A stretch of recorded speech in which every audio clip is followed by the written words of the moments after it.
This is week 3 of the 1k to 50k challenge that I'm doing. Um, so this week definitely was not my best. Most of it was just execution wise. It just was a little bit off. This week wasn't the best, I will say. Like obviously if there was a clean ass setup, I would have taken it. But from this week I've learned that I need to start kind of broadening my entries because the majority of the time when I know when price is going, recently I just haven't been able to get an entry. And so I need to fix that because I can still find the entries. It's just I haven't taken that type of I've taken that type of trade, but not in that exact way. If that makes sense. I'll go a little bit more in depth, obviously, but yeah. So starting off the week, um, Monday was Columbus Day, so didn't trade that day, and yeah, Tuesday was the first trading day, and this is where I missed the first trade. This one would have been on ES actually. So just going back to market open for this. Okay, yeah. So 9:30 plays, right? And we immediately sell off. And where are we right now? High time frame. Um, we look pretty bearish actually. But here's the thing. Um, so Monday was shopping around. We filled this Asia gap, and if you see the wick that we put in right here, that is a very good wick because there's no reason why it should go lower. Also, I'm pretty sure Nasdaq just tapped into the gap too. Yeah, we just tapped into it. So basically, if we do something like this where we literally tap and then instantly flip, it's showing us we want to go higher. This is where we want to fill. If we got to close below, then we would target this low basically. But since we kind of respected it, we filled it completely on ES, um, and then we start the flip. There's no reason why like we should target lower. So speaking of targets, there is a 4 hour gap right here, I believe. 4 hour or 1 hour, I don't remember. Yeah, it was a 4 hour gap. So, and also low resistance liquidity. So just playing these candles, right? Right, still bearish. Now I'm like, hold on. This is a absolutely fucking beautiful flip. You can enter like here, but for me, since we aren't necessarily bullish, the most bullish higher time frame, we've been bearish. I was just waiting for this 5 minute to close, basically. So yeah, that close. So yeah, I guess this 5 minute closes right here. So take your entry right there. Target this 1.4 RR. Honestly, the reason why I didn't take it was just because we were bearish higher time frame, but this flip is like too perfect to not take. You go break even right here and you have a free draw.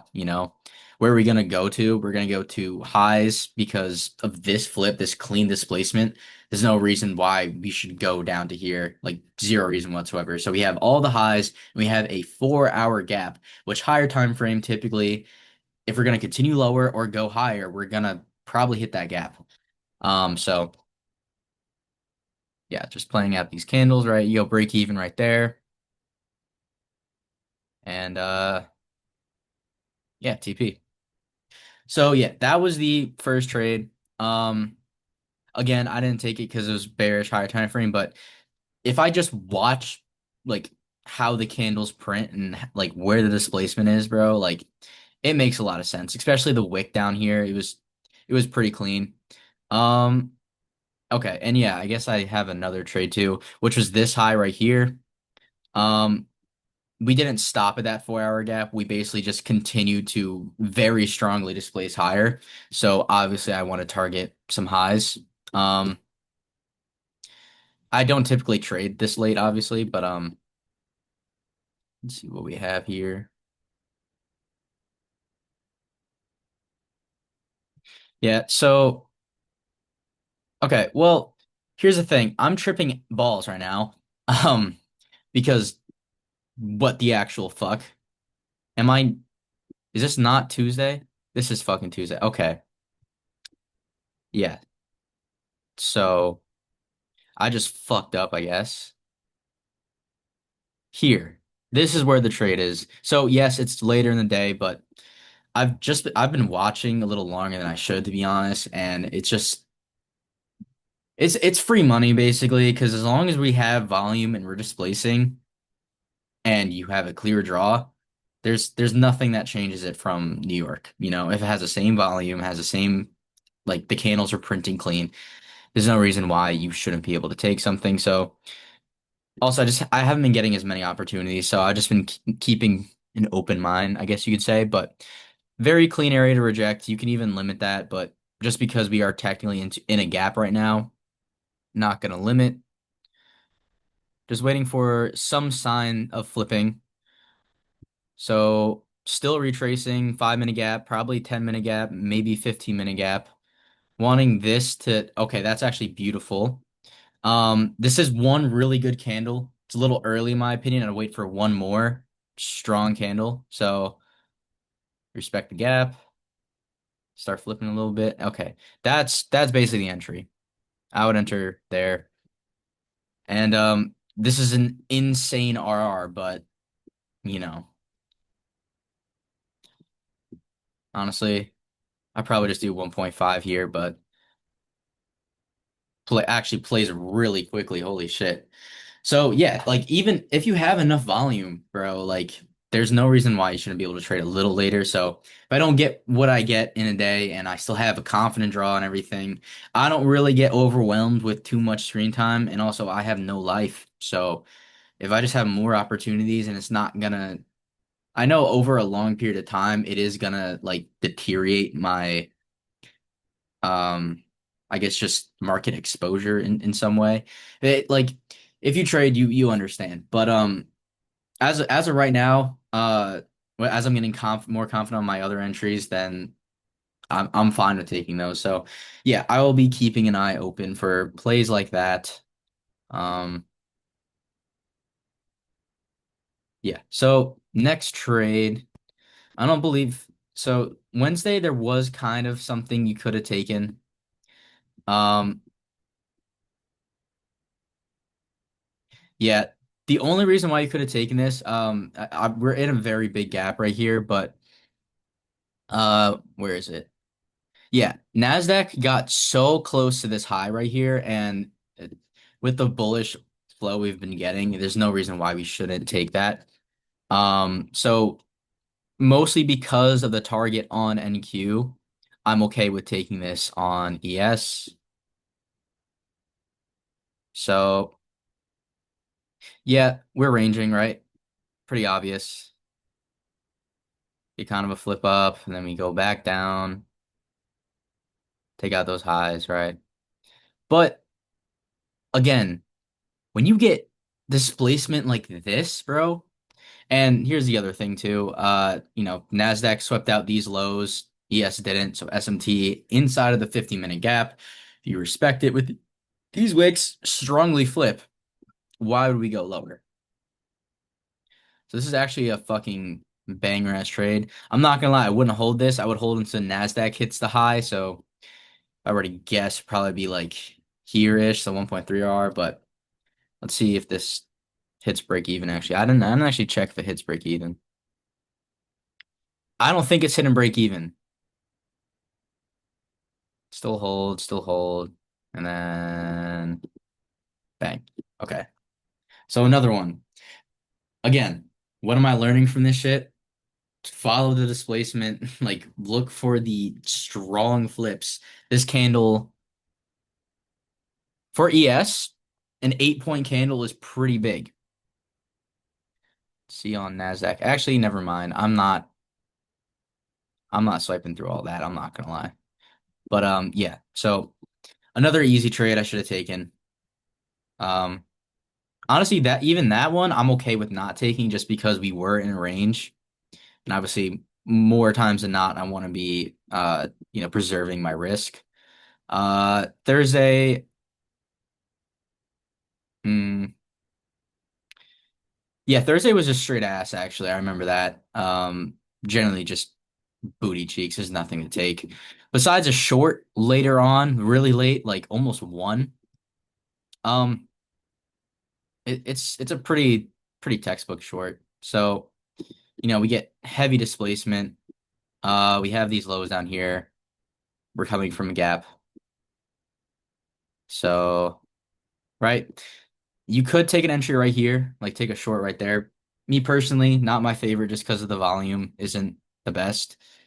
But you just wait to see if we get, some sort of retrace and a flip out of that. Okay.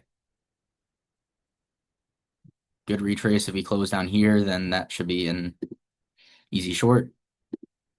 Where the candle be?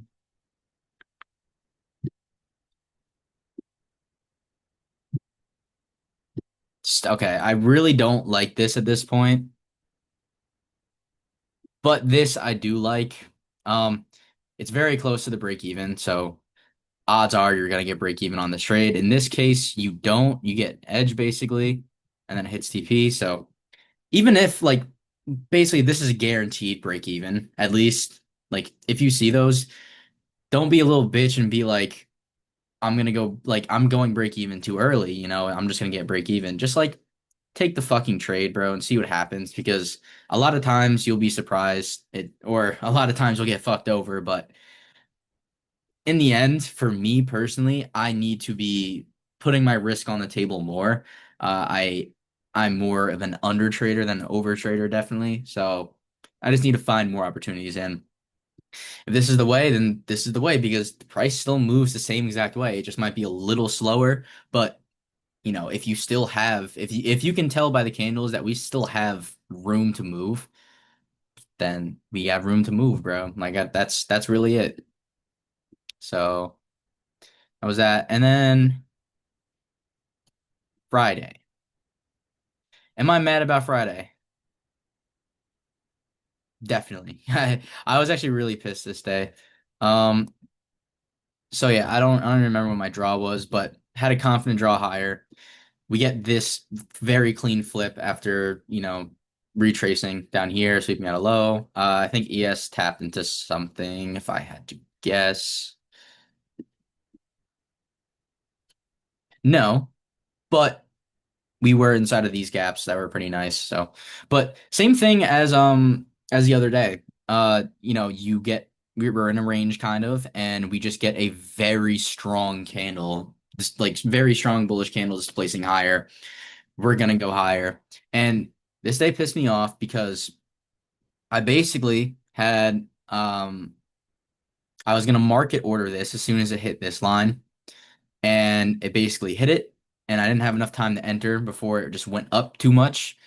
And then I didn't get into the trade and just ran without me. This is a very easy trade. There's no reason why I shouldn't be in this in the first place. So going forward, if I am going to be, waiting for the retrace or whatever especially like a very strong flip, it's not gonna be waiting around. It's probably just gonna move to your target. That's what you want to see at least. Um, so the way I'm figuring this out is number one, I'm going to be setting a limit order um, so that I don't get fucking gypped like that. And two, I just want a 1.5 RR because if I'm waiting for a retrace, the whole reason behind that is just to get higher RR. So, you're risking less or you can size more for the same risk. Um, and so if I want to do that, I'm perfectly fine with a 1.5 RR. If all my trades are 1.5, I'm very happy with that. Especially because my win rate is so high. Obviously, there's higher RR, that's obviously better, but especially for these retraces to make sure that I actually get into the moves that I'm confident in, this is the type of entry that I need to do. I actually need to set the limit order and yeah, minimum 1.5. And yeah, and also by the way, if we tap into that like the fair value gap, which is it's what I switched to after. That's why I didn't get on this that second little wick right there. That I would have been into, but you know, I guess technically it was being greedy. Anyways, Um, we get kind of bad price action. Not really bad, but like we kind of just aren't moving higher. We retrace all the way down here to then go all the way back up. Retrace. What am I expecting? We're probably going to go back up because we are still bullish. It's just we're not exactly moving past those higher highs. So I was at the gym at this time, and again, I wanted to set a limit order because I believe the 5 minute close very clean on this. Yeah, 5 minute close. I mean, it closed above absolutely everything. We are inside gaps that we expect to reject from. This high should be pretty clean. Since I was at the gym though, and I was trading on my phone, I only wanted to size in for half a size, just go for like, a winning day or something. And yeah, my entry was right here because what I wanted was, 1.5 obviously, but it just wasn't exactly realistic. And I think I was originally holding to here anyways, which yes, it would have hit. But yeah, I didn't get filled because it closed right here, and I was like, all right, bet. I'm gonna do my set of leg extensions really quick, and then when I come back, we'll see what price is, if price is at my entry level. Bro, so stupid. If I'm already like confident enough that this trade is gonna play out, and I'm waiting for the retrace at a specific spot, what is the reasoning of market ordering there besides limit ordering? The whole reason for the market order is if we retrace more, I get a better entry. What does that lead back to? Being greedy. You want more money. Well, more RR for more money or just risking less, right? And, you know, it's not a huge problem if you go for high RR plays, but for my strategy, I'm not going to get those fat retraces every single time. A lot of times we'll just wick and we'll get some, like right here. If I were to take this would be a much sketchier entry. Yes, it's a clean 5 minute close. But we also have these big gaps and we can retrace down to here, right? I can't enter on that, but what I can enter on is the retrace here saying these gaps are definitely going to support us higher 5 minute close. So as I said, this high is going to be hit. So you take it basically wherever you can to get enough RR. Originally, my TP was here, so I literally could have entered here if I wanted to, or if I really wanted that better entry, you know, there. But yeah, so that was the week. Um, as you can see, I didn't take any of those fucking trades. What I ended up taking was something stupid on Tuesday. Did it make sense for Price to do that? Yes. Was it my strategy? No. Did I break my rules then? Yes. So I should have lost that day. I only got like 300 or 290 on each account, but so a very small win, like a little over 1,000 for the week, which is not the worst. But if I took all of these trades that were super clean, just being realistic, I'm not going to take all those trades, but there were plenty opportunities this week that I could not capitalize on. And the majority of that is just me being like risk off all the time. And I'm only looking for a very specific setup. And I'm not like, even though I do risk heavy, I'm not risking heavy enough to make enough in a month for this to be an actual thing. So if I want to make this shit work, the way I'm going to do it is being more aggressive and for my retrace entries, if I'm not waiting for the most beautiful fattest retrace, start implementing some limit orders because for the clean trades where it's going and then you don't get filled because you're being greedy and you want a bigger retrace because of the market order, you're gonna get screwed just like me this week. I think I missed like 3 entries or something because I was market ordering the fucking like spot I wanted to enter in. So yeah, I'm going to be fixing those two things. And next week, much more aggressive approach. Still risking the same, but just trying to get in on more entries. Um, Obviously I'm only waiting for the good ones. So if no good entries come next week, then I'm not trading next week. But there were plenty this week that I just didn't get filled on because I wasn't doing that limit order thing, or that I just wasn't paying attention to the displacement or paying attention at all. This week I finally noticed the reason why like I've been like just not taking too many trades and like sometimes missing some is because I'm watching YouTube while I'm doing this, which in the beginning it did work because it distracted me and it didn't make me feel like I was just like I don't know, just deeply analyzing everything and just like becoming the order flow basically, you know? Like it detached me from that and I like obviously don't overtrade because of that, but that helps the majority of traders, I would say, because a lot of them do have overtrading problems or like crashing out. But for me, it's under trading and just not putting my risk on often enough. And that's partially because I'm just so distracted. So yeah, key points. I gotta limit the fucking YouTube while I'm trading. Trading should be the number one priority. And if I can't 100% focus on and I can't capitalize on the clean plays, then I'm just screwing myself at that point. Um, yeah, number two is those limit gaps. Make sure I just start implementing that. And also number three, which would be what was number three? Oh yeah, just focus on like overall displacement, overall order flow. Make sure you're on the right side of the market, obviously. Um, and yeah, just take whatever you're confident in, bro. Don't overthink it. Don't do any of that shit. If you're confident on something, set your mind on that shit and be ready to fucking enter. So yeah, this week mentally was a little bit more rough just because I experienced a lot more FOMO than I've ever felt in a while. Um, and just frustration because I know that I just did it to myself, that I literally just wasn't 100% focused on the charts. And, when I look over and I miss something or, I'm kind of looking at it, but I'm like, it's not A plus plus plus. I'm not taking it, screws me. So yeah, we'll be focusing a lot more on those aspects, for the next week and, for the rest of my trading, I guess. Uh, and yeah, that's it for week 3.